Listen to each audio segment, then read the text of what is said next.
As you know, birds have been a part of our culture since ancient times.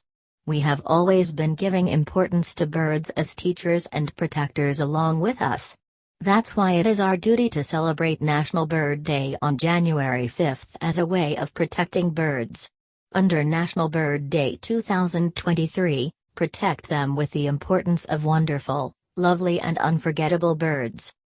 If we talk about National Bird Day, its history starts from 1845. It was started by John James Audubon. He made the first Christmas Bird Day. The only reason he celebrated National Bird Day on January 5th is the dwindling population of many species of birds and to encourage birds among people. Thus every year January 5th has been celebrated as National Bird Day 5th of January.